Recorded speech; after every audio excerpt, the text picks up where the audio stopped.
Hey folks, this is Vincent Natalie with Dad's Gaming Addiction, and today we're going to quickly review The Last Command. This is another one of those cozy game nights that we're so fond of doing lately. And we've covered The Last Command before. It's a deck building game, well actually a dual deck building game. You've got crew cards and system cards, and you're trying to beat your opponent. Now, I did create a solo mode. Yes. I created a co-op mode. And I have videos for those on my YouTube channel if you're interested, okay? But the main premise of this game, it's a two-player 1v1. And you've got a ship, your opponent has a ship, and you're going to be playing cards to your ships in order to try and do damage, to repair. We'll start up here. These are credits. So you're going to be earning credits throughout the game and then spending credits to buy cards from the market. There's blue system cards, green system cards, red system cards. There's crew cards over here. And then you've got health. Your health tracker is right here.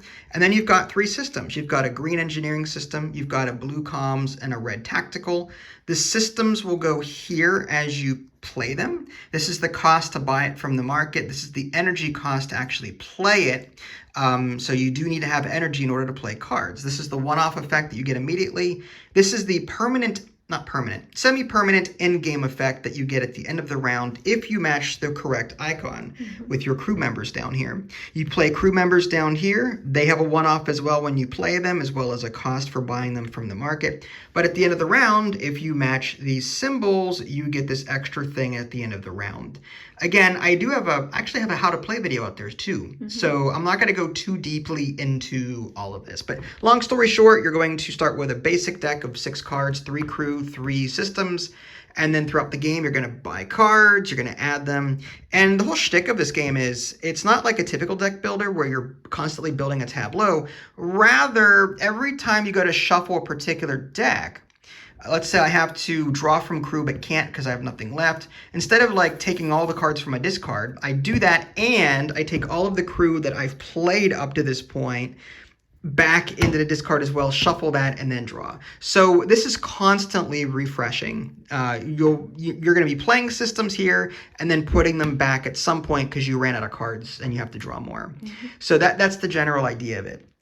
So with that being said, we played a game today, and she did very well for her first versus playthrough. What did you think of this? It was okay. It was okay. Yeah. What okay. Did you like, dislike? It was.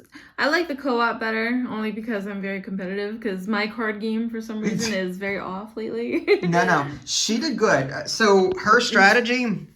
These are malfunction cards. There's a gazillion of them in my deck right now. Whenever you deal a malfunction to your opponent, they fatten up your opponent's deck and they do damage when they're drawn. So it's possible to get, I had what, 5 to 10 malfunctions combined throughout these 2 decks, and I kept drawing them, and she was plink, plink, plink, plink, plink, plink, plink, just doing damage. And I didn't have any crew cards to really fix them. I had some that dealt malfunctions, that's what this little triangle symbol is, but I had very few cards that repaired. Here's an example. So if I have a green and a blue crew member down here, and/or I can start repairing some of these malfunctions that are in my discard pile. But I didn't have a whole lot of those, unfortunately. So I had to get crew members that were constantly repairing. Where's my crew deck? So yeah, I was constantly getting, sorry for the glare. I don't think I can fix that. Let's put that over here instead. Yeah, there we go. So I was constantly buying crew members from this from the market that repaired 2 health. So I was taking damage, then repairing a bunch. Taking a bunch of damage, repairing a bunch. And I just kept going back and forth, trying to keep up with the malfunctions that were in these decks, because I couldn't get rid of them. Her, on the other hand, I was just playing relatively moderate to high damage cards, like these red ones. Deal 3 damage hull to your opponent. Gain 1 damage for every card covered by this. So this is 4 damage by itself. Her max health is 20. So like I was able to do significant damage throughout. I don't think I did 1 malfunction to you this entire game. I mean you try to. I had a lot of malfunction repair cards. Yeah. So I was really taking advantage of that, but I guess my strategy wasn't that great because I just could not repair my ship fast enough. You were really chipping me away very quickly. When I saw you adding malfunctions to my deck, I prioritized the green engineering repair cards and any crew members that were green that also had repair on them, because I knew I was going to die. You took them, and I was like, man, you took all those stupid cards, and I really need to repair. Yeah. So there was definitely a balance there, but you played very smartly, because I really was aiming for you to just take malfunction after malfunction after malfunction. But what's interesting is that in a typical deck builder, you want a thin deck so that your cards, the good cards, are constantly coming out. Okay, not the case here. In this game, I purposely fattened my deck so my malfunctions would not come up as often. Yeah. That was another way I kind of mitigated all those I mean, I still got hit, but I had to fatten up my deck with low-costing cards in order to continue playing over the long term. So it's weird. I had to shift strategies there because I like a fat deck in a deck builder because it's just fun. But at the same time, it's not practical. Typically, the deck building, whoever wins a deck builder is the person with the thinnest and most efficient deck, typically. In this game, not the case, especially when you've got malfunctions coming out the wazoo. So I had to fatten up my decks to prevent them from coming out. But I like the art in this game. It's very well done. I like the fact that there's a one-off and crew members match icons so that you can do permanent abilities, and the whole shtick of like refreshing your tableau as you run out of cards over here, and then you go to draw, you have to put those cards back and then shuffle and draw.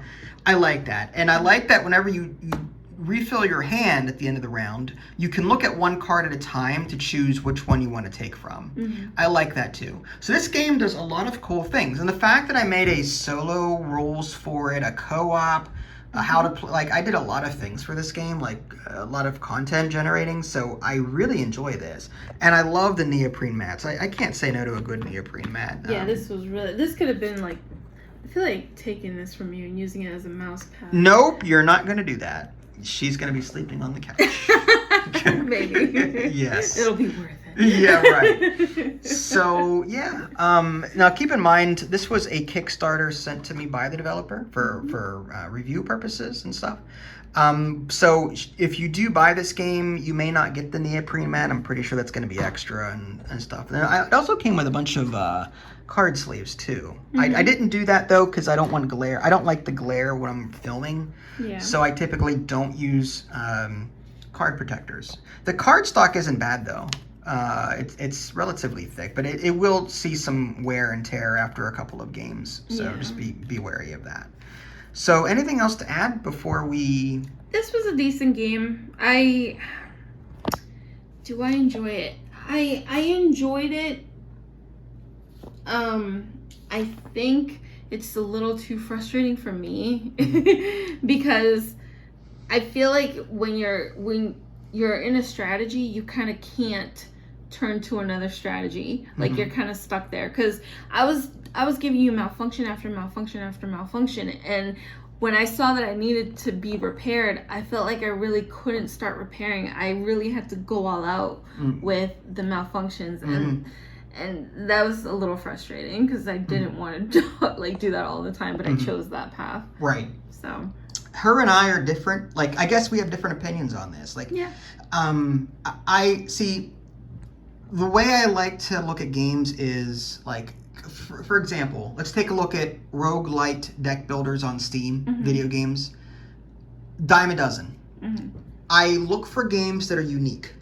This is certainly more unique than a lot of other deck builders out there. It is. I will agree. I mean, yeah, you've got like Ascension, you've got other deck builders that kind of break the mold and let you do cool things, but a lot of games don't have the dual deck building thing. Yeah. We did like play test with another developer. There was a called Duality, I think. Oh, yeah. So we there was a play test of that, but I didn't see any more of it.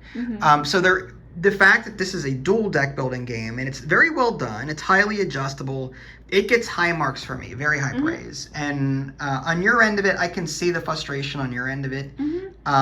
But at the same time, I like the mechanic of like matching, and I appreciate the dual decks. I think it's actually not badly implemented. I actually think that's pretty cool.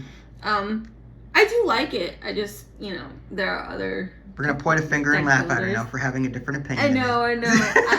I prefer other deck builders, but this really wasn't bad, and I can see other people actually having fun with this one. Yeah. So. All right. So, high marks for me. Okay-ish marks from her, I think. I still highly recommend it for what it is. It's very well done, in my opinion. And again, solo mode, co-op mode that I invented will work very well for you. And of course, you can adjust it to your own liking as well. Yes. So I think that's all I want to say about it. The art is fantastic, as always. Oh, yeah. The art is really well done. So, all right. Well, that is the last command. Thanks for watching. We will catch you all next time. Take care. Bye, guys.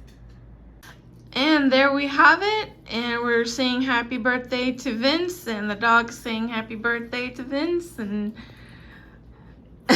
I guess he really wanted to play last command. Poor thing. Okay, buddy. Alrighty.